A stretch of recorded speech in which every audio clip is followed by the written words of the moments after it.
ओम नारायण नारायण नारायण नारायण। ओम नमो ब्रह्मादिभ्यो ब्रह्म विद्या संप्रदाय कर्तृभ्यो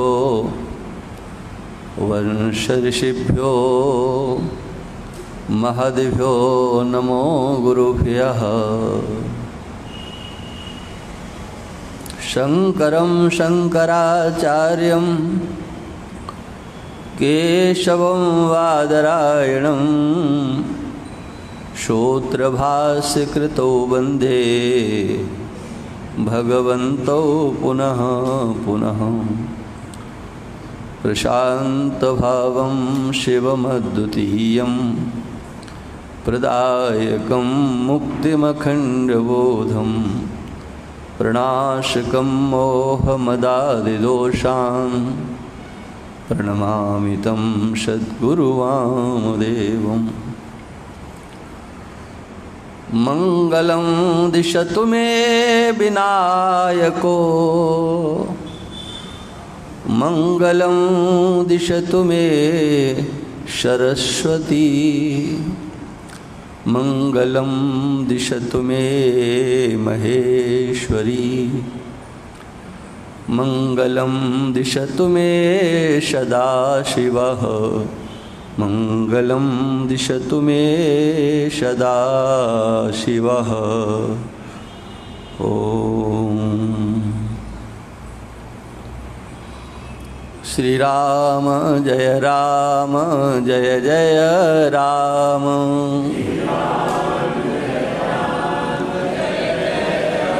श्री राम जय जय राम।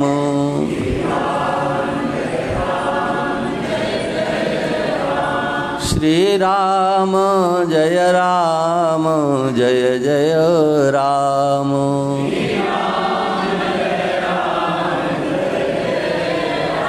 श्री राम जय जय राम।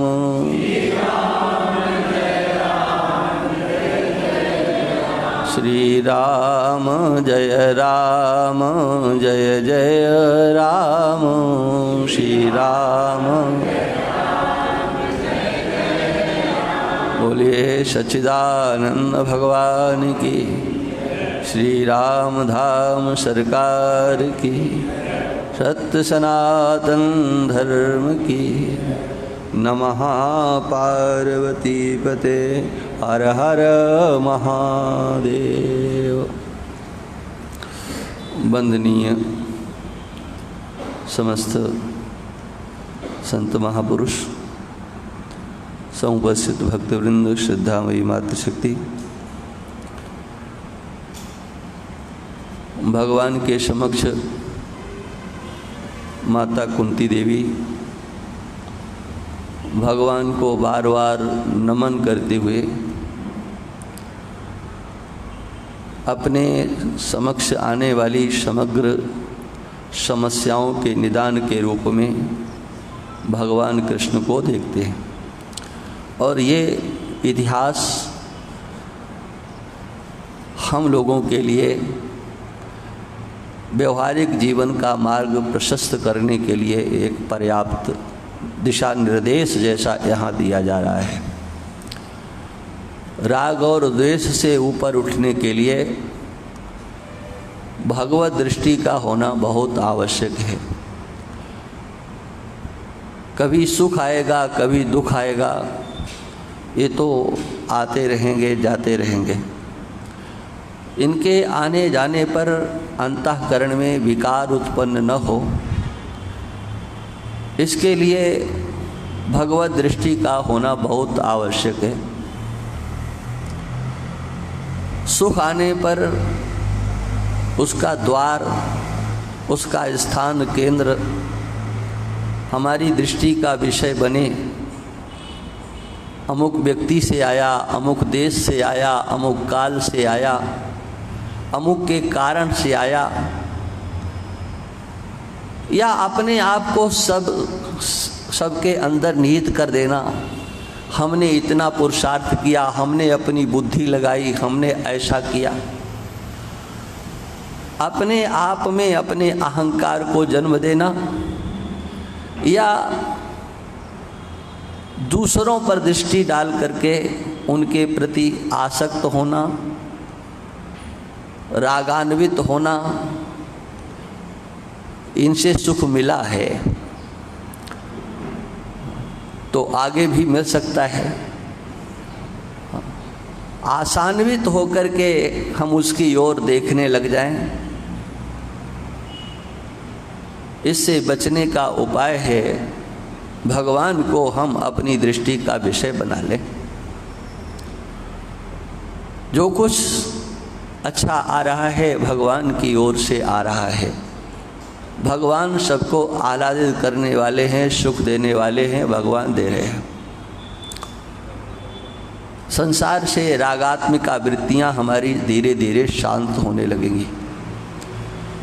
संसार के त्यागने में अशक्य लोगों के लिए, असमर्थों के लिए ये बहुत सहज और सरल सोपान है। राग और द्वेष से रहित होकर के व्यवहार करना एक वो भी मार्ग है जहाँ पर राग और द्वेष से चुटकी में हुआ जा सकता है। हाँ, जितनी देर चुटकी बजाने में लगती है उतनी ही देर में राग और द्वेष से मुक्त भी हुआ जा सकता है, लेकिन वह तो चिंतन की प्रक्रिया है। चिंतन करने में जो असमर्थ हैं, उस प्रक्रिया को हृदयस्थ नहीं कर सकते हैं, उनके लिए ये सहजतम साधन है। सहजतम, सरलतम। यद्यपि वहाँ पर भी है सरलता, तो वहाँ पर भी है, हाँ, किंतु संसार में आसक्त, देहाभिमान से ओतप्रोत, कर्तृत्व भोक्तृत्व का हृदय में लेकर के भाव जीने वाले, वो भाव से युक्त होकर के जीवन व्यतीत करने वाले, वो उस मार्ग का जल्दी अनुसरण नहीं कर पाते। तब एक ये मध्यम मार्ग है जिसमें कर्म भी है और कर्म का योग भी है। कर्म हो और कर्म का संबंध योग स्वरूप परमात्मा से हो जाए, व्यवहार का संबंध भगवान से हो जाए, बस ये कर्म योग भक्ति योग बन जाता है। हमारा समग्र व्यवहार भक्तिमय हो जाता है। किसी देश किसी काल के में जाकर के भक्ति करना नहीं, हर समय भगवान से जुड़ जाना। और ये तभी संभव है होने वाले समग्र व्यवहार में भगवान की लीला का दर्शन करना। इसलिए वल्लभाचार्य जी महाराज इन कुंती देवी के 3 श्लोकों को लीला संदर्भ के नाम से कहते हैं। ये लीला संदर्भ है, भगवान की लीला है। हमारे अनुकूल हो या न हो, दिखाई दे या न दिखाई दे, लेकिन भगवान तो सबके सुहृद हैं, अहित तो कभी सोच ही नहीं सकते। कहीं पर भी कुछ अच्छा दिखता है तो वो व्यक्ति का आकर्षण नहीं है, व्यक्ति के व्यवहार का आकर्षण आपके हृदय में स्थान न बनाए, वहाँ पर भी भगवान को देखने की चेष्टा करो। भगवद गीता में 10वें अध्याय में भगवान कहते हैं, बुद्धिर ज्ञानम सम्मोहा क्षमा सत्यम दमा समा सुखम दुखम भवो भावो भयम चा भयमेव चा अहिंसा समता तुष्टि तपोदानम यशो यशा भवन्ति भावा भूता नाम मत एव पृथक विधा। जितने भी अलग अलग करके संसार में दिखाई देने वाले जो कुछ भी आपको दिखाई पड़ता है, उसमें मेरा दर्शन करो। कौन अच्छा है कौन बुरा है इसके चक्कर में मत पड़ो। जो कुछ भी हो रहा है, भगवान कहते हैं भवन्ति भावा, प्राणियों के अंदर जो उत्पन्न हो रहे हैं, तुम जो देख रहे हो, हाँ, वो सब का सब मेरे से ही है। किसी के पास बुद्धि है, बुद्धिमान है, हाँ, यथार्थ निर्णय करने वाली बुद्धि, व्यवसायत्मिका बुद्धि किसी के पास में है, निश्चयात्मिका बुद्धि है, तो भगवान कहते हैं तुम उसे बुद्धिमान होने का प्रमाण पत्र दे रहे हो, जरा मेरे को भी तो देखो। हाँ, उसके बुद्धि के रूप में मैं ही बैठा हूँ। ये दृष्टि है, भगवत गीता में भगवान के द्वारा दृष्टि दी गई है, क्योंकि 7वें से लेकर के 12वें तक जो 6 अध्याय हैं, ये हमारे भक्ति के आचार्य कहते हैं कि ये जो है ये भक्ति योग से संबंधित हैं, भगवान की भक्ति से संबंधित हैं, भगवान से संबंधित हैं, और हम लोग भी इसे मुक्त कंठ से स्वीकार करते हैं। हाँ, तत्पदार्थ को लेकर के ही वर्णन है, और उस तत्पदार्थ के विवेचन में भगवान अपनी उपस्थिति बताते हैं। भक्ति योग का अर्थ क्या, केवल माला घुमा लेना? अरे वो भी अच्छा है, हाँ, पूजा पाठ कर लेना बुरा नहीं है, सब कुछ अच्छा है, कुछ भी बुरा नहीं है, लेकिन अपनी दृष्टि को भी तो ठीक करो। कहीं किसी को पुण्यात्मा समझ लेते हो, कहीं किसी को पापात्मा समझ लेते हो, किसी को सुखी समझते हो, किसी को दुखी समझते हो। भगवान की लीला का वहाँ दर्शन करो। राग द्वेष से वियुक्त होने का इससे सरल और कोई रास्ता नहीं है।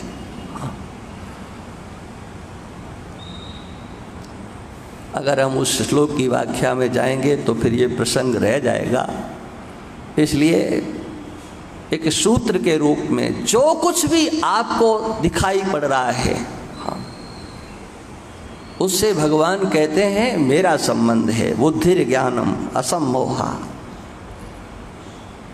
क्षमा सत्यम दमा समा सुखम दुखम भवो भावो भयम चा भयमेव चा अहिंसा समता तुष्ट तपोदानम यशो यशा भवन्ति भवा भावा भूतानाम मत एव पृथक विधा। जो कुछ भगवान ने कहा है वो, और जो नहीं कहा है सो। अच्छे शब्दों का प्रयोग भगवान ने किया है, ठीक उससे विपरीत जहां बुद्धि है वहां भी भगवान, और जहां बुद्धि नहीं है वहां पर भी भगवान। जिसके पास ज्ञान है वहां पर भी भगवान, और ज्ञान नहीं है तो वहां पर भी भगवान। हाँ, मत्ता स्मृतिर ज्ञानम अपोहनम चा, सब कुछ मेरे से ही होता है, ये बात ध्यान में रखना चाहिए। इसलिए भयम चा भयमेव चा, मधुसूदन सरस्वती जी महाभाग कहते हैं कि 2 बार चकार का उच्चारण भगवान ने किया है। तो उसका अर्थ क्या हो सकता है? कहा जो कहा है वो तो ठीक ही है, चकार से जितना भी विपरीत हो सकता है, बुद्धि का विपरीत अबुद्धि, हाँ, ज्ञान का विपरीत अज्ञान, हाँ, असम्मोहा का अर्थ सम्मोहा, हाँ, जो कुछ भी है कहा मेरे से ही होता है, कोई दूसरे से नहीं। दूसरे को ये मत कहो कि इसके पास अक्ल नहीं है, तब कहा ये तो भगवान की इच्छा है कि इसके पास अक्ल नहीं होना चाहिए। हाँ, कोई समझ रहा है तो भगवान की कृपा है कि समझ जाए, हाँ, लेकिन कोई समझाने से नहीं समझ रहा है तो उसे दोष क्यों देते हो? हाँ, भगवान नहीं चाहते हैं कि ये समझे। हाँ, यही सत्य है, आप लोग मानो अथवा मत मानो। देखो, हम लोगों के पारमार्थिक अद्वैत दर्शन में इसकी गति नहीं है, ये भी बता दें। जब हम अपनी चर्चा करेंगे तो बात होगी दूसरी, लेकिन यहाँ पर सर्व सामान्य के लिए भगवत दृष्टि बनाने के सिवा और कोई मार्ग नहीं है जो हमें राग और द्वेष से ऊपर उठा करके ले जाए। किसी अन्य को दोषी बनाना, हाँ, ये हमारा काम नहीं है। ये सोच करके नहीं समझ रहा है तो, हाँ, तो बोले भगवान नहीं चाहते, हाँ, ये सोच लो, और क्या। हमने तो समझाया लेकिन भगवान चाहते कि समझे ही नहीं। हाँ, महामानस में वर्णन आता है कि मालवंत ने रावण को समझाया, हाँ, तो रावण ने कहा बूढ़े हो गए, हाँ, अगर बुढ़ापा नहीं होता ना तुम्हारा तो मस्तक उड़ा देता, हाँ, मार देता तुमको, बुढ़ापे का लिहाज करके छोड़ रहा हूँ। तो मालवंत ने सोचा कि ऐसी इसकी बुद्धि हो गई है, इसका मतलब है कि भगवान राम ने इसको मारने का निश्चय कर लिया। हाँ, मालवंत तब असजिय जाना, बधो चाहत यह कृपा निधाना, बधो चाहत ये कृपा निधाना। भगवान राम इसको मारना चाहते हैं, हाँ, मारना चाहते हैं, माने इसकी बुद्धि जो बिगड़ी हुई है ना, इसके मूल में भगवान ही बैठे। भगवान इसको अब इस धरा पर रहने नहीं देना चाहते हैं। जिसकी चर्चा कुंती देवी करती है, भगवान कृष्ण वहां पर इसी रूप में दिखाई पड़ते। आप लोगों ने महाभारत के सीरियल में देखा होगा, भगवान कृष्ण जब हस्तिनापुर के लिए संधि का प्रस्ताव लेकर के चले, हस्तिनापुर पहुँचे तो किसी ने जाकर के भीष्म जी से कहा कि द्वारकानाथ संधि का प्रस्ताव लेकर के आए, लगता है अब तो संधि हो जाएगी। तो भीष्म जी एकदम भड़क गए, बोले वो संधि का प्रस्ताव लेकर के आए या युद्ध की चुनौती देने के लिए आए? क्या समझते हो तुम? हाँ, उनको यहाँ तक प्रस्ताव लेकर के क्या आने की आवश्यकता थी? माने भीष्म जी कहते हैं कि उनको यहाँ आने की जरूरत क्या थी? वो नहीं चाहते हैं क्या कि युद्ध न हो, वो तो चाहते हैं कि युद्ध हो। हाँ, ये तो इनकी ऊपर की लीला है। हाँ, कि नहीं हमने तो भाई बड़ा प्रयास किया, हमने तो समझाने का प्रयास किया। हाँ, भगवान कृष्ण की ये लीला है।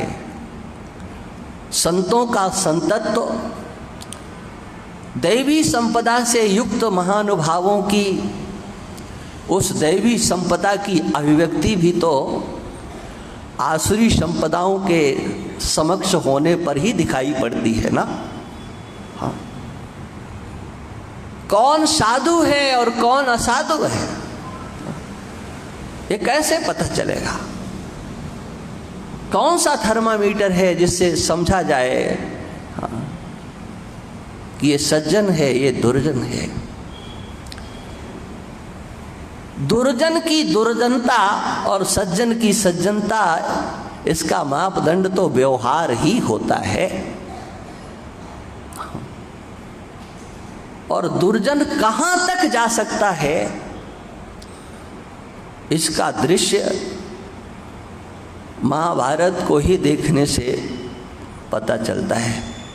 ये इतिहास बताता है कि दुर्जन कहां तक जा सकता है।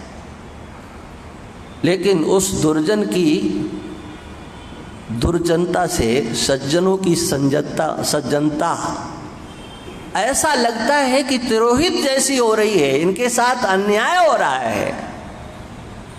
किंतु अगर सज्जनों ने ईश्वर का आश्रय लिया है तो उसका कोई कभी कुछ बिगाड़ नहीं सकता। मात्र सज्जनता से काम नहीं चलेगा, आपके अंदर सज्जनता भी हो, सहृदयता भी हो और भगवान का आश्रय भी हो। हाँ, साधुता दुर्जनों के ऊपर विजय प्राप्त नहीं कर सकते। साधुता के साथ साथ ईश्वर का संबल जब होता है तो साधुता की जीत होती है और दुर्जनों की पराजय होती है। हाँ, लेकिन कोई सज्जन हो, सज्जन हाँ, वो साधुता का भी परिचय दे और अंतर में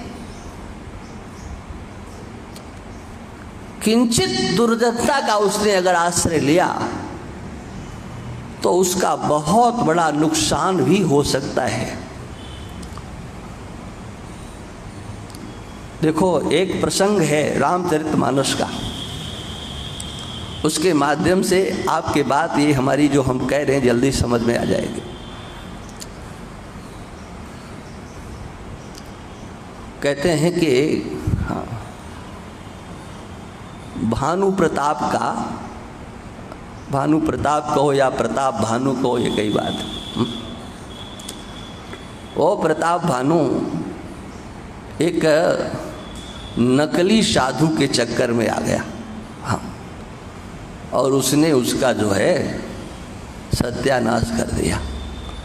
तो देखो, नकली के चक्कर में जो आएगा उसका सत्यानाश तो होगा।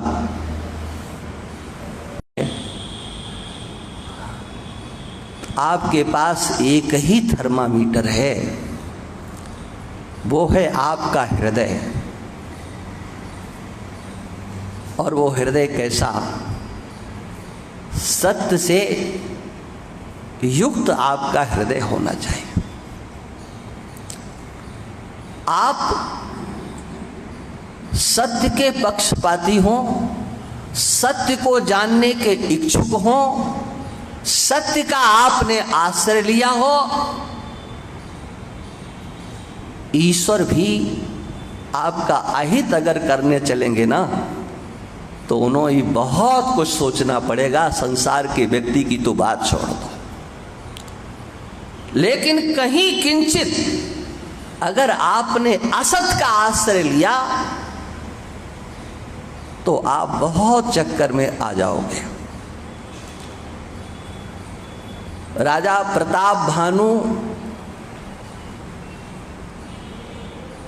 उसके जीवन में सब कुछ अच्छा था और बहुत अच्छा उसने किया था, लेकिन जब जंगल में गया उसने देखा कि कोई बैठा हुआ है, तो देखो उसे संशय नहीं हुआ। जैसे राजा परीक्षित को संशय हुआ था कि ये असली है कि नकली, राजा प्रताप भानु को संशय नहीं हुआ। किंतु जाकर के उसने मिथ्या भाषण किया, झूठ बोला। आप मानस को इस प्रसंग को पढ़ना, अगर उस राजा ने अपना सही नाम बता दिया होता, अपने पिता का सही नाम बता दिया होता, तो बताओ उसकी आगे कोई दाल गलने वाली थी? हाँ। कौन सी वो सिद्धि दिखाता? एक नंबर का नकली था, साधु नहीं था। उसने पहचान लिया कि ये तो भानु प्रताप है, राजा है, चक्रवर्ती सम्राट है। लेकिन राजा ने तो उसको महात्मा समझा था ना। महात्मा भी समझते जाओ, हाँ, कपट भी करते जाओ, झूठ भी बोलते जाओ, तो बताओ उसका परिणाम कौन भोगेगा? हाँ, जब एक ढोंगी नकली वेशधारी साधु से झूठ बोलने पर भानु प्रताप बर्बाद हो गया, सत्यानाश हो गया, तो सोचो किसी सच्चे साधु से जब झूठ बोला जाएगा तो उसका परिणाम क्या होगा? विचार करो। हाँ। उसका सत्यानाश उस साधु ने नहीं किया, उसके मिथ्या भाषण ने किया। कोई आपका कुछ भी नहीं बिगाड़ सकता, कितना ही ढोंगी हो, कितना ही नकली हो, आपके अंदर सत्य के प्रति आस्था होनी चाहिए।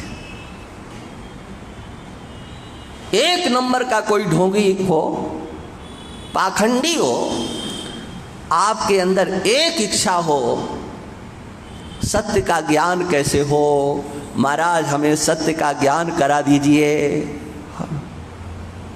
वो ढोंगी क्या करेगा बताओ? कुछ कर पाएगा? कुछ भी नहीं करेगा, किंचित मात्र नहीं कर सकता है। हाँ, लेकिन जब आप उसी से वरदान लेना चाहो, आशीर्वाद लेना चाहो, बेटा बेटी चाहो, मकान बढ़िया हो जाए, दुकान बढ़िया हो जाए, हाँ, एक के अनेक बनाना चाहो, हाँ, यहीं भीलवाड़ा की घटना है, बहुत पुरानी, क्यों हम भी तो बहुत पुराने हो गए ना। हाँ, बहुत पुरानी बात है। एक आया, उसने कहा कि हम सोना जो है, हाँ, 2 गुना 4 गुना कर देंगे। अब माताएं चुपचाप गई, बोले हाँ हमारा तो कर ही दो। हाँ, ले लिया उसने पोटली सब। यहीं पर एक धर्मशाला है, उसी में ठहरा था। 3 दिन के बाद आना, दिवाली का समय था।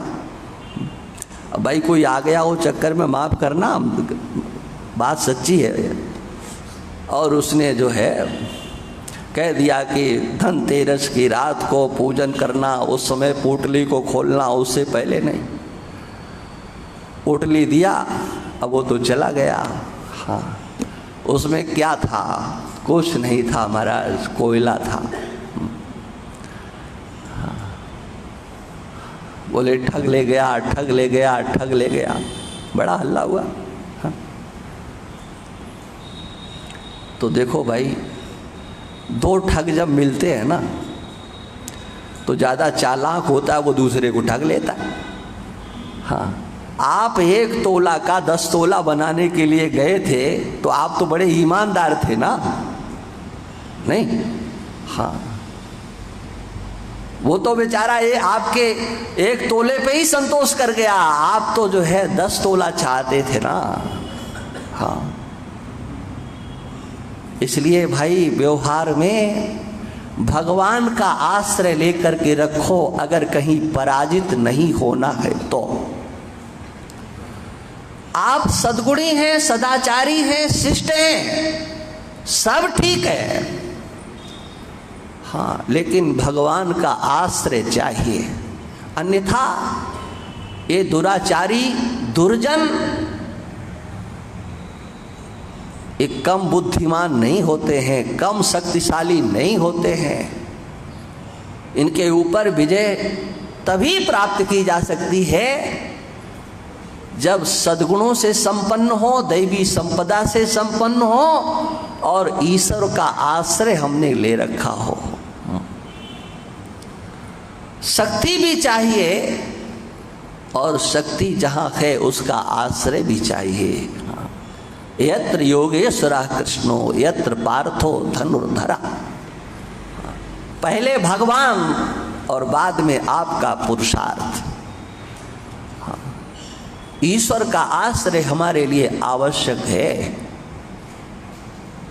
कुंती देवी को समग्र व्यवहार में, भगवान की समग्र लीला में, जो कुछ ये लीला हुई है उसके मूल में तो भगवान ही बैठे हुए हैं। और अगर आपको ऐसा लगता हो कि मैं ज़्यादा बढ़ा रहा हूँ ना, तो एकादश स्कंध का जाकर के प्रारंभ पढ़ लेना, केवल एक आधा पन्ना पढ़ लेना बस। हाँ, सब कुछ लिखा है। भुवोऽवतारयत् भारम जविष्टम जनयन कलिम। इस पृथ्वी का भार भगवान को उतारना था। हाँ, कैसे उतारा जाए? कोई न कोई निमित्त तो चाहिए। हाँ, पांडवों को निमित्त बनाया भगवान ने। हाँ, पांडवों के और कौरवों के बीच में कलह का जन्म दिया। सुखदेव जी महाराज कहते हैं जविष्टम, जबरदस्त कलह। हाँ, ऐसा कलह जो शांत ही न हो। ये हम नहीं कह रहे, सुखदेव जी महाराज कह रहे। और इसीलिए श्री वल्लभाचार्य जी महाराज कहते हैं ये जो कुछ भी माता कुंती के द्वारा कहा जा रहा है ये सब भगवान की लीला। विशान महाग्ने पुरुषाद दर्शना असभाया वनवास कृच्छतः मृधे मृधे नेक महारथास्त्रतो द्रोण्यस्त्रतश्चास्म हरे विरक्षिता। ये भगवान की लीला परोक्ष या प्रत्यक्ष। परोक्ष माने जो हमारे आंखों के सामने नहीं है वो रक्षा करने वाले भगवान, प्रत्यक्ष से रक्षा करने वाले भगवान। विशान भीमसेन को विष दिया गया। हाँ, महाग्नि में लाक्षागृह में जलाने का प्रयास किया गया, वहां आपके द्वारा रक्षा की गई। जब वहां से निकल करके आगे बढ़े, युधिष्ठिर की मदद से आगे चले। हाँ, गुप्त वेश में थे, जंगल में सब थक गए थे, चारों भाई सो गए, भीमसेन अकेले जग रहे थे, माता कुंती भी सो रही थी। उसी समय वो कथा तो बहुत लंबी है, हिडम्बा और हिडम्बी। हाँ, ये दोनों ये राक्षस उसी जंगल में रहते थे, इनको गंध लग गई। हाँ, हिडम्बी को भेजा, भीमसेन ने उसका प्रस्ताव स्वीकार नहीं किया। मेरा भाई बड़ा बलवान है, कहा हम डरते नहीं। वो महाराज बड़ा माया भी है, कहा सब हम देख लेंगे। हाँ, और भीमसेन ने उस हिडम्बासुर का वध किया। हाँ, वहाँ कौन था? कौन था? भगवान तो नहीं थे। हाँ, पुरुषाद दर्शनात् एक बकासुर नाम का दैत्य आया, वो एक अलग है जो भागवत वाला बकासुर। हाँ, ये भी बड़ा बलवान था। भीमसेन ने दोनों को मारा। माता कुंती कहते हैं कि भीम ने नहीं मारा, आप ही थे जो आपने भीम के द्वारा उन दोनों को मरवा दिया। क्यों? ये भगवान के भक्त की दृष्टि होना चाहिए। किसी के पास शक्ति है तो वो शक्ति किसकी है? आप व्यक्ति की शक्ति मानते हो, बल है किसी के पास, आप उस व्यक्ति का बल मानते हो, तो ये आपके अंतर्दृष्टि की कमजोरी है। हाँ। इस अंतर्दृष्टि की कमजोरी को दूर करने के लिए भगवान कहते हैं बलम बलवताम चाहम काम राग विवर्जितम। अर्जुन, कहीं अगर बल दिखाई पड़ता है, ये विषय क्यों कहा गया? हाँ, जो भक्त हृदय हैं, हाँ, श्रद्धा के से ओतप्रोत है, उनके अंतस्थ भगवत दृष्टि करने के लिए, हाँ, कि आपकी दृष्टि में कोई दूसरा रहे नहीं। हाँ, सर्वत्र आपकी दृष्टि भगवान पर जाए। कौन है, कैसा है, उसे जैसा रहने दो, लेकिन वहाँ पर भी भगवान का दर्शन करो। अगर कहीं कोई बलवान है तो वो बलवान नहीं है, उसके अंदर जो शक्ति है, बलम बलवताम चाह। हाँ, लेकिन वो शक्ति कैसी? काम राग विवर्जितम। भगवान की शक्ति से कोई भी संपन्न हो सकता है। सूर्य भगवान सबको एक जैसा प्रकाश देते हैं, किंतु उस प्रकाश का उपयोग व्यक्ति कैसे करता है, बात तो समझनी ये है। उस प्रकार उस सूर्य भगवान के प्रकाश में आप धर्मानुष्ठान कर सकते हो, आप अपने और व्यवहारिक कार्य कर सकते हो, समाज की सेवा कर सकते हो। उसी सूर्य के प्रकाश में आप दुराचरण भी कर सकते हो। हाँ, जेब काटने वाले कोई अंधेरे में नहीं काटते। हाँ, कैसे काटते हैं? उन्हें भी प्रकाश का आश्रय लेना पड़ता है। ये दुराचरण करने वाले भी, हाँ, प्रकाश का आश्रय लेते हैं। हाँ, वहाँ पर वो उस प्रकाश का दुरुपयोग मात्र करते हैं। परमात्मा तो सर्वत्र है। हाँ, उसकी शक्ति भी सर्वत्र है, लेकिन उसकी शक्ति, हाँ, देखना ये कि सदुपयोग हो रहा है कि उसका दुरुपयोग हो रहा है, लेकिन है वही। हाँ, हनुमान जी रावण के सामने जब पहुंचते हैं तो रावण ने पूछा तुम कौन हो? हाँ, तो जानते हो हनुमान जी ने कितना बड़ा परिचय दिया। हाँ, ये सुंदर कांडी लोग, हाँ, कांड ही करते रहते हैं, विचार नहीं करते। हाँ, क्यों? कांड करने की आदत पड़ गई। हाँ, विचार कभी नहीं करते हैं। परिचय पूछा आप कौन हो? हाँ, तो पूरा सुना दिया। जाके वल विरंच हरही सा कपाल सृजत हरद शीशा जावल शेष धर सहसाना अंडको समेत गिरिकान। और फिर अब हमें वो सब सुनाना नहीं है, और सुनाना चाहे तो थोड़ा अभ्यास देखना पड़ेगा, इसलिए छोड़ते उस विषय को। अंत में कहाँ आते हैं हनुमान जी? देख, तेरे द्वारा जो दुराचरण किया गया, अन्याय किया गया, अत्याचार किया गया, उसमें भी भगवान की ही शक्ति थी। जाके वल लवलेश तो सो जिते चराचर झार।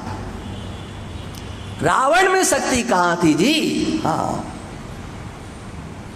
हनुमान जी उस रावण में भी उस शक्ति का संचार देखते हैं, उसका पुरुषार्थ जो दिखाई पड़ता है।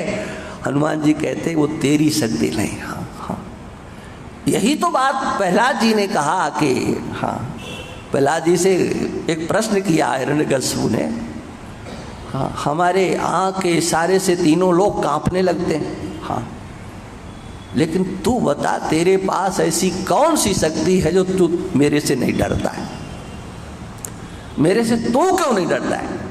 और सब डरते हैं और तू डरता नहीं है। कौन सी शक्ति है? तो प्रहलाद जी ने कहा वो शक्ति तो एक ही है, हाँ, लेकिन आपने उस शक्ति का आश्रय लेकर के दूसरों को डराया है। हाँ, उस शक्ति के आश्रय से आपने सबको डराया है, और वही शक्ति हमारे पास है जो आपसे डरने नहीं देती है। हाँ, शक्ति तो एक ही है, एक परमात्मा सबके हृदय में बैठा हुआ है। हमारी कर्मेंद्रियों को, ज्ञानेंद्रियों को, अंतःकरण को प्रकाशित कर रहा है, हाँ, शक्ति दे रहा है, हाँ, देखने की शक्ति दे रहा है। अब देखना क्या देखना है, हाँ, आकर के रामधाम में भगवान के दर्शन करना है, हाँ, या और कुछ देखना है, हाँ, देखना आपके हाथ में है। देखना क्या चाहते हो, आपके पास हाथ है, आप करना क्या चाहते हो वो करो। शक्ति परमात्मा की है, हाथ से कार्य करने की, हाँ, कर्मेंद्रिय ज्ञानेंद्रियों से, मन से आप क्या सोचते हो ये आपके ऊपर निर्भर है। मन में संकल्प करने की शक्ति है, विकल्प करने की शक्ति है, बुद्धि में निश्चय करने की शक्ति है। अब क्या निश्चय आप करते हो ये आपके ऊपर। मैं सच्चिदानंद स्वरूप हूं ये निश्चय आप करते हो, या हड्डी मांस का पुतला मैं हूं ये निश्चय करते हो। बुद्धि में शक्ति तो है, हाँ, आप परमात्मा का ध्यान करते हो या संसार का ध्यान करते हो, चिंतन करने की शक्ति आपके चित्त में है, मनन करने की शक्ति आपके मन में है। आप क्या मनन करते हो इसमें आप स्वतंत्र हो। सबको चेतना देने वाले, सारे संसार को चेतना देने वाले हैं तो एक भगवान ही। वही एक युद्ध स्थल, हाँ, दोनों सेनाओं के बीच में अर्जुन के मन में आया कि देखा तो जाए किससे लड़ना किससे नहीं लड़ना। हाँ, अब सोचिए, देखा तो दुर्योधन ने भी था, द्रोणाचार्य को एक एक का नाम करके बताया कि ये भी खड़े हैं, ये भी खड़े हैं, ये भी खड़े हैं, हाँ, युद्ध के लिए खड़े हैं, हाँ, और ये युद्ध कोई दूसरों के लिए नहीं करना चाहते। मदर्थे त्यक्त जीवता, मेरे लिए सब प्राण न्यौछावर करना चाहते हैं। दुर्योधन के अंतर में सबको देखने की दृष्टि तो थी, लेकिन उस दृष्टि में कहीं किंचित मात्र भी करुणा नहीं थी, दया नहीं थी। दूसरे मर जाए मेरे लिए, हाँ, उसे स्वीकार था। उसने नहीं देखा कि मेरे 100 भाई खड़े हुए हैं, हाँ, उसने नहीं देखा भीष्म पितामह खड़े हैं, ये पितामह, हाँ, आचार्य द्रोणाचार्य से कहता महाराज ये सब मरने के लिए खड़े, हाँ, और किसके लिए मरने के लिए? कहा मेरे लिए, हाँ। एक अर्जुन, ये दुर्योधन की दृष्टि है, हाँ। दुर्योधन की दृष्टि में क्या है? का ये सब मर जाएंगे, हम युद्ध जीत जाएंगे, हम राजा बनेंगे, हम सुखी हो जाएंगे, हाँ। सबको मार करके सुखी होना ये भी एक सोच होती है, हाँ। लेकिन सबके लिए जीना ये भी एक सोच होती है। वहीं अर्जुन है, हाँ, अर्जुन ने देखा ये दोनों तरफ खड़े हुए हैं, हाँ। भगवान ने ज़्यादा कुछ उपदेश नहीं किया अर्जुन को, हाँ। पश्येतान कुरून, अर्जुन चाहे इधर देखो और चाहे इधर देखो, दोनों तरफ कोई दूसरा नहीं है, मात्र दोनों तरफ कुरुवंशी खड़े हुए हैं, कोई दूसरा है ही नहीं।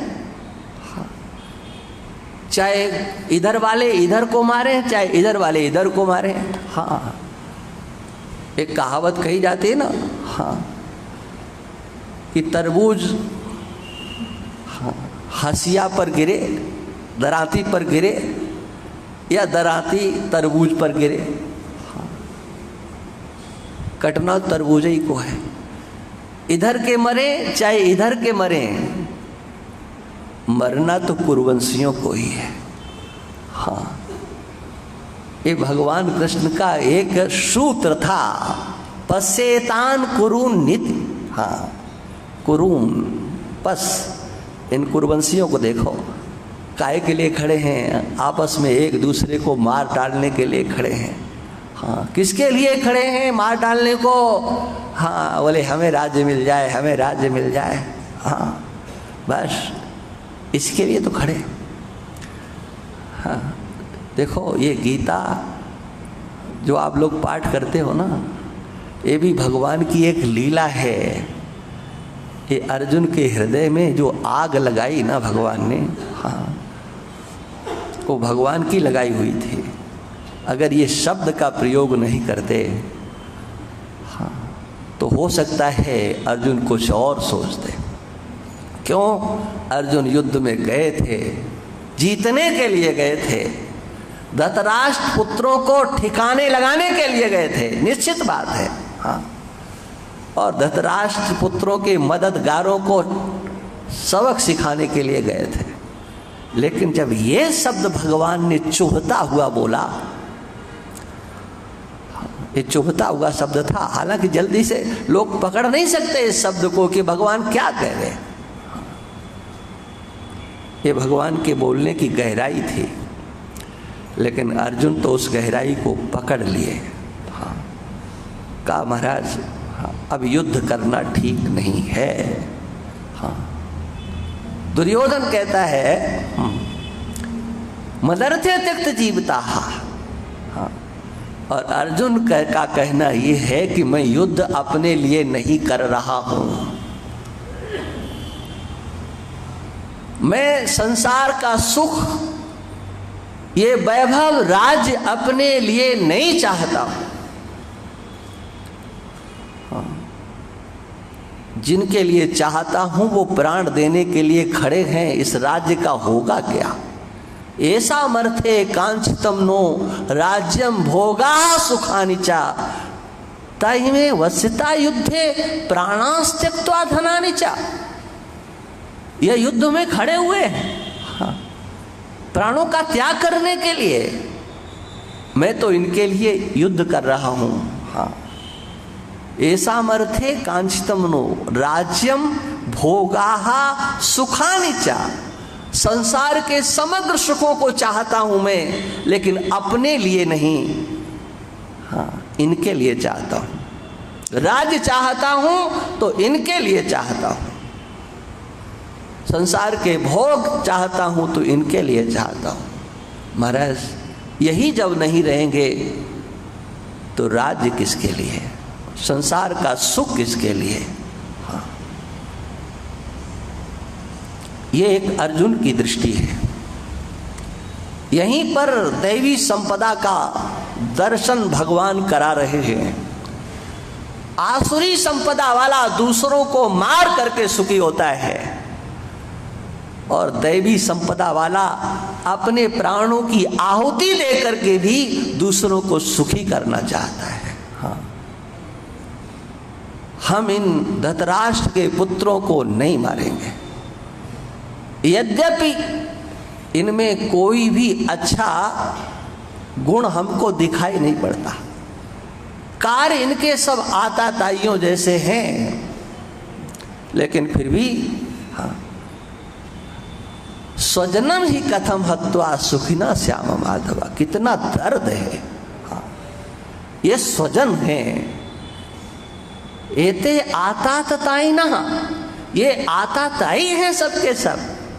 भीमसेन को विष दिया, हमको इन्होंने लाक्षागृह में जलाने के लिए यत्न किया। विषान महाग्ने पुरुषाद दर्शना। क्या क्या इन्होंने नहीं किया। लेकिन इतना सब कुछ होते हुए भी हाँ, ये दूसरे नहीं हैं। देखो इसमें एक बात और भी है,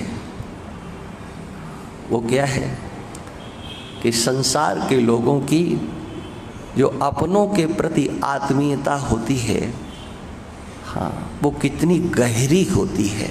हाँ, जानते हैं अर्जुन की आताताई है, हमारे साथ अच्छा नहीं किया है। एक बात बता दूं, सच्ची बात यह है, अगर भगवान कृष्ण बीच में नहीं होते तो ये महाभारत कभी नहीं हो सकता था, कभी नहीं हो सकता था। हाँ, जाने कितने अवसर आए। हाँ, ये पहली घटना नहीं है। आप उद्योग पर्व को पढ़ेंगे, ये विषय में कह इसलिए रहा हूं कि हो सकता है किसी भले आदमी के अंतर्गत महाभारत पढ़ने की इच्छा हो जाए। डरना नहीं भले लोगों, ये पंचम वेद है, आपका कल्याण करेगा। धृतराष्ट्र ने संजय को भेजा,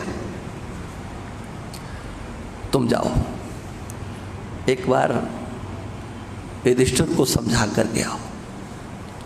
देखो तुम समझाओगे, वो धर्मात्मा है, वो समझ जाएंगे। हाँ, उनको कहना युद्ध होगा तो नुकसान किसका होगा, कौन मरेंगे। हाँ, मान लिया आप जीत भी जाएंगे तो क्या भीष्म पितामह को मारे बिना आपको जीत मिलेगी? द्रोणाचार्य को मारे बिना आपको जीत मिलेगी? अपने सुजन संबंधियों को मारे बिना क्या आप युद्ध जीत जाओगे? जाकर के उनके सामने ये बताओ तो सही। हाँ, संजय गए और जब ये सब कुछ कहा, महाराज कुछ विचार करो। क्या माने भविष्य का दृश्य संजय ने रखा तो युधिष्ठिर रो पड़े। हाँ, यहां तक कि भीमसेन भी मौन हो गए। हाँ, भीमसेन को लगा कि बात तो ठीक कही जा रही है। हाँ, वहां अर्जुन और भगवान कृष्ण नहीं थे। ये हुआ कि 5 गांव दे दिए जाएं तो ऐसा हो जाएगा। संजय ने सोचा कि ये तो ठीक ठाक हो गए हैं, चलो। अर्जुन को भी उम्मीद थी, जहां अर्जुन और भगवान कृष्ण थे, जब संजय वहां पहुंचे तो वो परिदृश्य देख करके संजय के नेत्र बंद हो गए। इतनी प्रगाढ़ता, इतनी आत्मीयता है भगवान कृष्ण और अर्जुन की। हाँ, संजय को पहुंच जाने दिया गया जहां कोई जा नहीं सकता था। केवल द्रौपदी थी, सत्यभामा थी, भगवान कृष्ण और अर्जुन थे। फिर भी भगवान ने कहा भेजो संजय को। हाँ, संजय आए तो एक भगवान लेटे हुए थे। हाँ, पैर से एक मूड़ा खिसका दिया, पैर से बैठ जाओ। हाँ बताओ क्या कहना चाहते हो? अपनी बात कही। भगवान कृष्ण ने कहा कि संजय, तुम जो कह रहे हो वो सब ठीक है। जानते हो मेरे ऊपर एक ऋण चढ़ा हुआ है, उस ऋण को मुझे उतारना है। संजय भी दंग रह गया कि इनके ऊपर किसी का ऋण हो सकता है क्या? ये किसी के ऋणी हो सकते हैं क्या? भगवान ने कहा ऋण है, उस ऋण को मैं उतारूंगा जरूर। हाँ, किसका ऋण है? भगवान ने कहा द्रौपदी का ऋण है। ऋण में तत्प्रवृद्धम में हृदयान्नाप सरपति यद गोविंदेति चुक्रोश कृष्णा माम दूरवासिनम। सभा के बीच में जब उसका वस्त्र हरण किया जा रहा था और उसने मेरा नाम लेकर के प्रपन्नाम पाहि गोविंद कुरु मध्ये वशीदती, हे गोविंद मेरी रक्षा करो। ये जो गोविंद कह करके उसने जो मुझे पुकारा था वो ऋण मेरे ऊपर है। मेरा कर्तव्य था कि पुकारने से पहले मैं उसकी रक्षा करता, लेकिन मैंने नहीं किया। उसे मेरा नाम लेना पड़ा। मैं उस ऋण को उतारूंगा। संजय जाकर के धृतराष्ट्र पुत्रों से कह देना धर्मानुष्ठान कर लो, बड़े बड़े यज्ञ कर लो, दान दे लो, अपने बाल बच्चों के साथ मौज मना लो और मरने के लिए तैयार हो जाओ। हाँ, ये भगवान कृष्ण ने संजय को भेजा ये संदेश दे करके कि जाओ कह दो जा करके। हाँ, इस समग्र लीला में इसलिए वल्लभाचार्य जी कहते हैं कि जो कुंती जी कह रही हैं इसमें क्या है, इसमें सब में भगवान की लीला है। हाँ, लीला का दर्शन कि देखो भगवान चाहते तो वो अपने संकल्प से रोक सकते थे, लेकिन दुष्टों की दुष्टता और सज्जनों की सज्जनता का दर्शन समाज को कैसे होता, आने वाली पीढ़ी को यथार्थ ज्ञान कैसे होता, सज्जन कौन दुर्जन कौन है, इस प्रकार से देखो। अभी तो है कुछ दिन चर्चा करेंगे अपने। हाँ, अब गीता पाठ करने वाले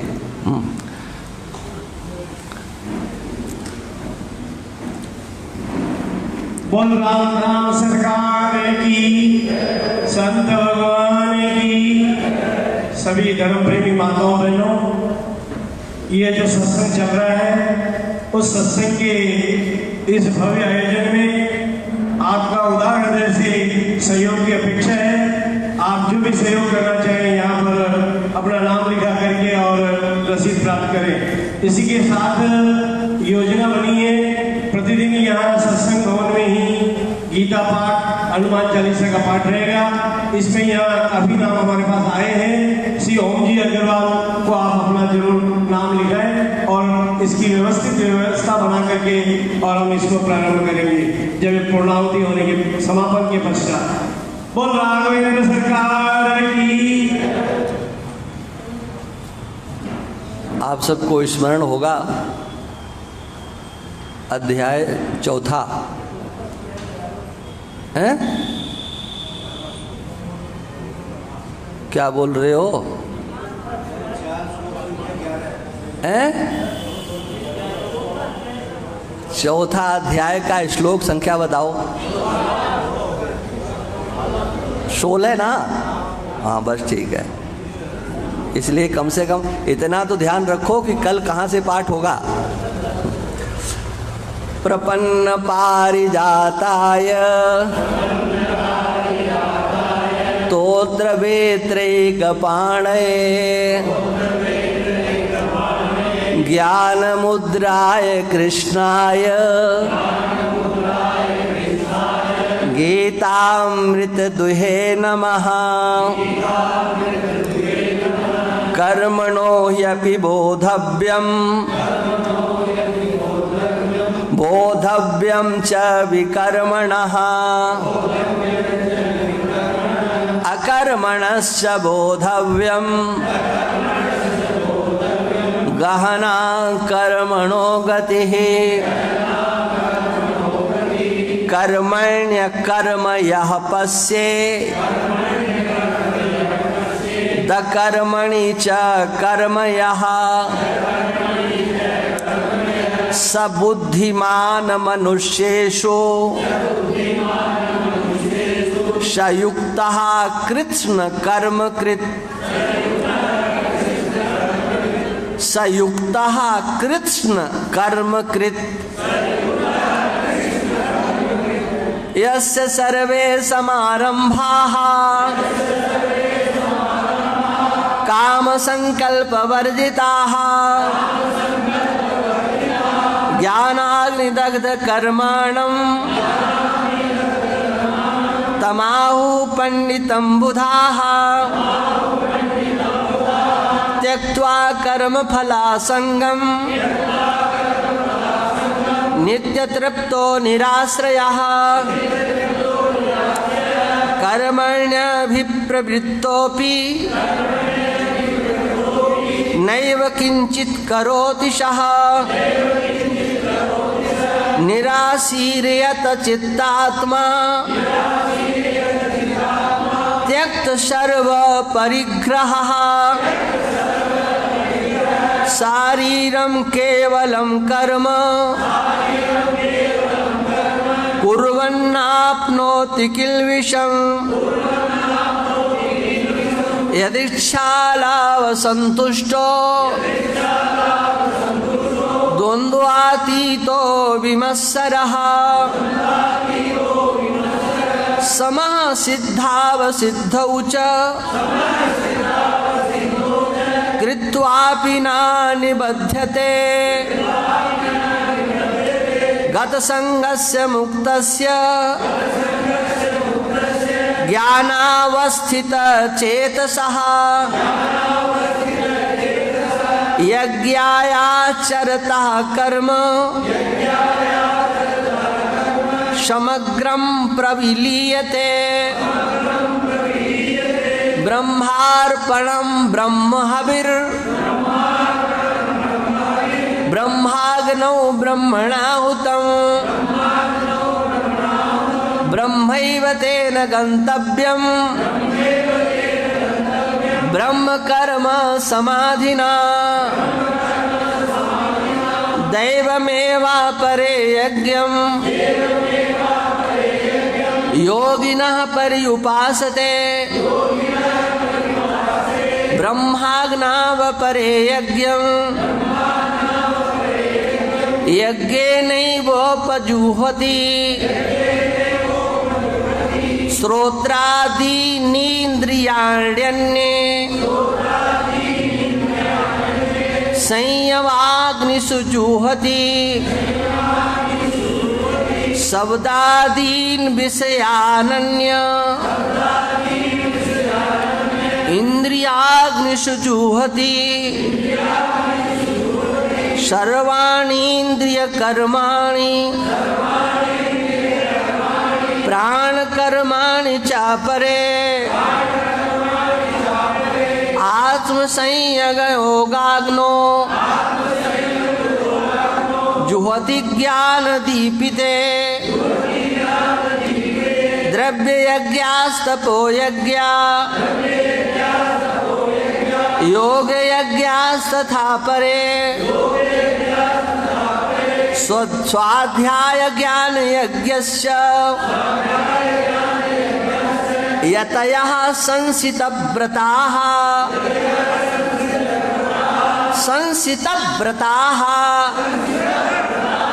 यतयः संसितव्रताः अपाने जुह्वति प्राणं प्राणे पानं तथा परे प्राणापानगतिरुद्ध्वा प्राणायाम परायणाः अपरे नियताहाराः प्राणान् प्राणेषु जुह्वति सर्वेप्येते यज्ञविदो यज्ञक्षपति कल्मषाः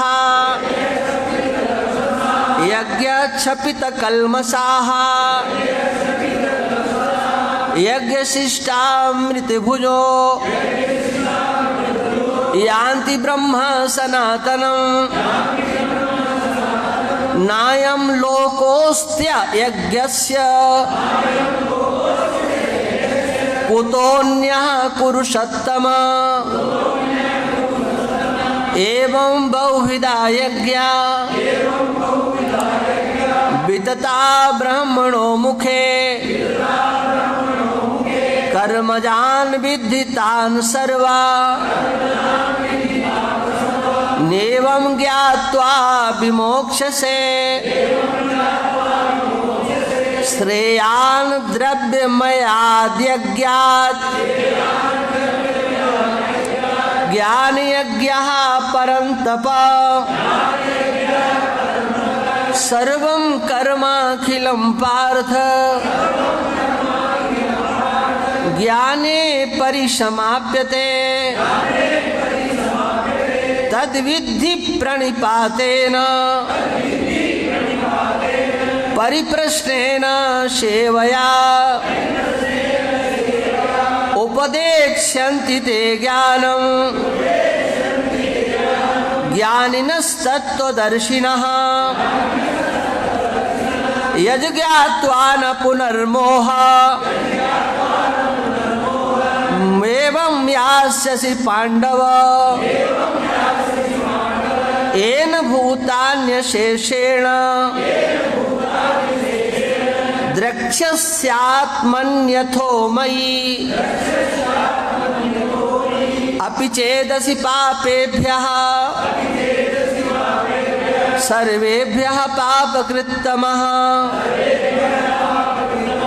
सर्वं ज्ञानप्लवेनैव वृजिनं सन्तरिष्यसि यथैधांसि समिद्धोऽग्निर्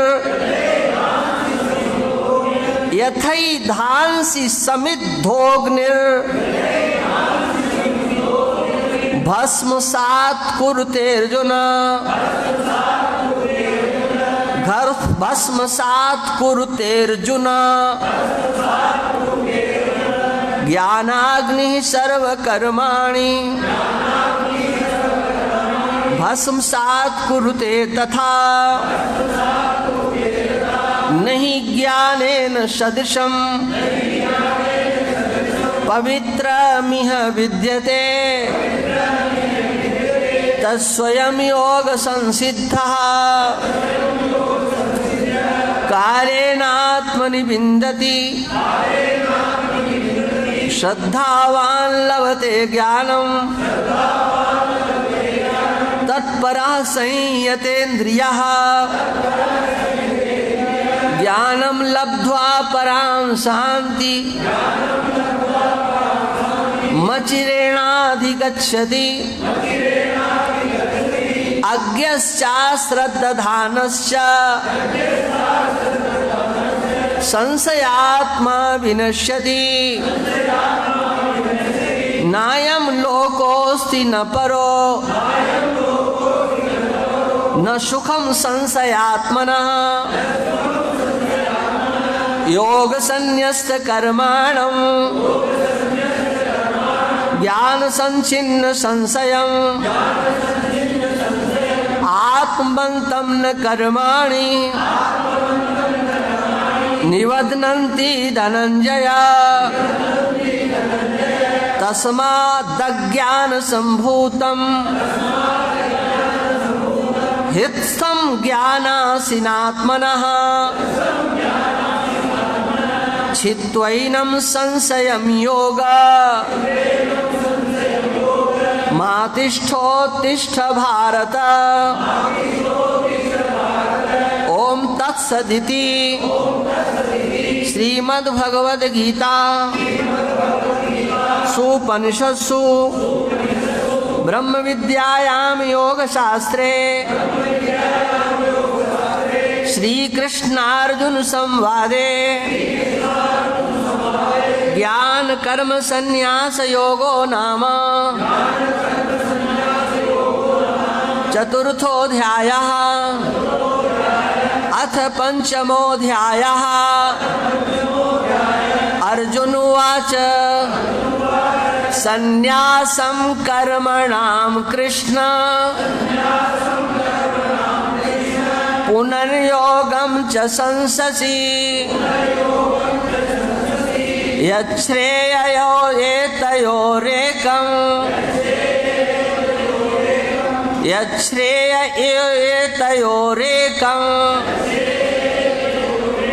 तन्मे ब्रूहि सुनिश्चितम्। श्री भगवानुवाच संन्यासः कर्मयोगस्य निःश्रेयसकरावुभौ तयोस्तु कर्म संन्यासात् कर्मयोगो विशिष्यते। ज्ञेयः स नित्य सन्यासी यो न द्वेष्टि न कांक्षति। देखो भाई, जिन्हें घर का त्याग नहीं करना हो और सन्यासी बनने का आनंद लेना हो, इस श्लोक का अर्थ घर जाकर के ठंडे दिमाग से पढ़ लेना। घर में बैठे बैठे सन्यासी बन जाओगे। ज्ञेयः स नित्य सन्यासी यो न द्वेष्टि न कांक्षति निर्द्वंद्वो हि महाबाहो सुखं बंधात् प्रमुच्यते। सांख्य योगौ पृथग् बालाः प्रवदन्ति न पंडिताः एकमप्यास्थिता सम्यक् उभयोर्विन्दते फलम्। यस्सांख्यैः प्राप्यते स्थानम् यत्सांख्यैः प्राप्यते स्थानम् तद्योगैरपि गम्यते। यत्सांख्यैः प्राप्यते स्थानम् तद्योगैरपि गम्यते। एकं सांख्यं च योगं च यः पश्यति स पश्यति। संन्यासस्तु महाबाहो दुःखमाप्तुमयो गतः। योगयुक्तो मुनिर्ब्रह्मा न चिरेणाधिगच्छति। योगयुक्तो विशुद्धात्मा विजितात्मा जितेन्द्रियः। सर्वभूतात्म भूतात्मा कुर्वन्नपि न लिप्यते। नैव किंचित् करोमीति युक्तो मन्येत तत्त्ववित्। नैव किंचित् करोमीति युक्तो मन्येत तत्त्ववित्। पश्यन् शृण्वन् स्पृशन् जिघ्रन्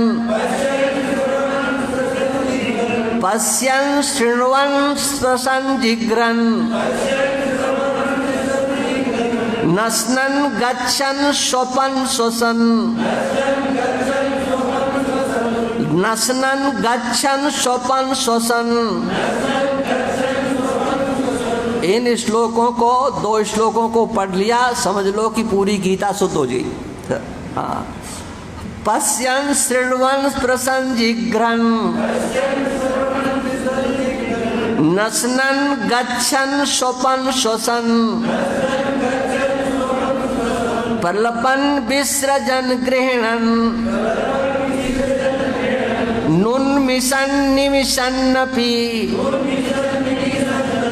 इन्द्रियाणि इन्द्रियार्थेषु वर्तन्त इति धारयन् ब्रह्मण्याधाय कर्माणि संगम त्यक्त्वा करोति यः लिप्यते न स पापेन पद्मपत्रमिमाम्भसा कायेन मनसा बुद्ध्या केवलैरिन्द्रियैरपि योगिनः कर्म कुर्वन्ति संगम त्यक्त्वात्मशुद्धये युक्तः कर्म फलं त्यक्त्वा शान्तिमाप्नोति नैष्ठिकीम् अयुक्तः कामकारेण फले सक्तो निबध्यते सर्वकर्माणि मनसा सन्न्यस्यास्ते सुखं वशी नवद्वारे पुरे देहि नैव कुर्वन्न कारयन् न कर्तृत्वं न कर्माणि लोकस्य सृजति प्रभुः न कर्मफल संयोगम् स्वभावस्तु प्रवर्तते ना दत्ते कस्यचित् पापम् न चैव सुकृतं विभुः अज्ञानेनावृतं ज्ञानं तेन मुह्यन्ति जन्तवः ज्ञानेन तु तदज्ञानं ज्ञानेन तु तदज्ञानं येषां नाशितमात्मनः तेषामादित्यवज्ज्ञानं प्रकाशयति तत्परं तद्बुद्धयस्तदात्मानस् तन्निष्ठास्तत्परायणाः गच्छन्ति पुनरावृत्तिं ज्ञाननिर्धूतकल्मषाः विद्या विनय संपन्ने ब्राह्मणे गविहस्तिनि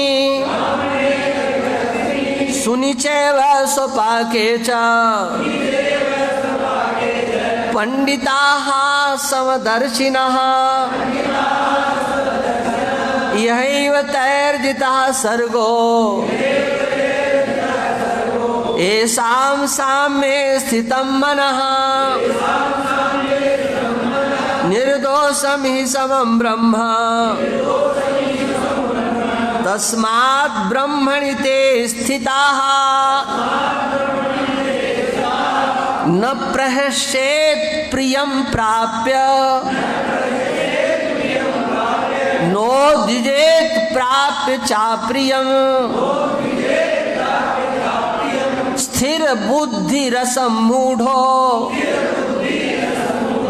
ब्रह्मविद् ब्रह्मणि स्थितः बाह्यस्पर्शे स्वशक्तात्मा बाह्यस्पर्शे स्वशक्तात्मा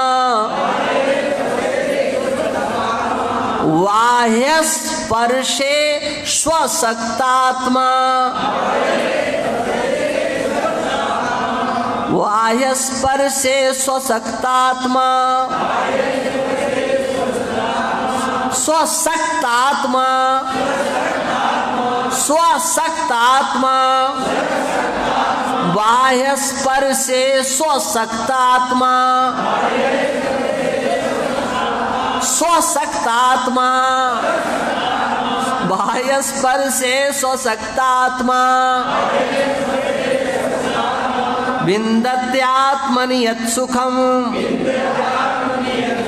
स ब्रह्मयोगयुक्तात्मा सुखमक्षयमश्नुते एहि संस्पर्शजा भोगा, एहि संस्पर्शजा भोगा, संस्पर्शजा भोगा, एहि संस्पर्शजा भोगा, दुःख योनय एव ते आद्यन्तवन्तः कौन्तेय, न तेषु रमते बुधः, शक्नोति हैव यः सोढुम् प्राक् शरीर विमोक्षणात्, काम क्रोधोद्भवं वेगम्, काम क्रोधोद्भवं वेगम्, सयुक्तः स सुखी नरः, योऽन्तः सुखोऽन्तरारामस्, तथान्तर्ज्योतिरेव यः, स योगी ब्रह्म निर्वाणं ब्रह्मभूतोऽधिगच्छति,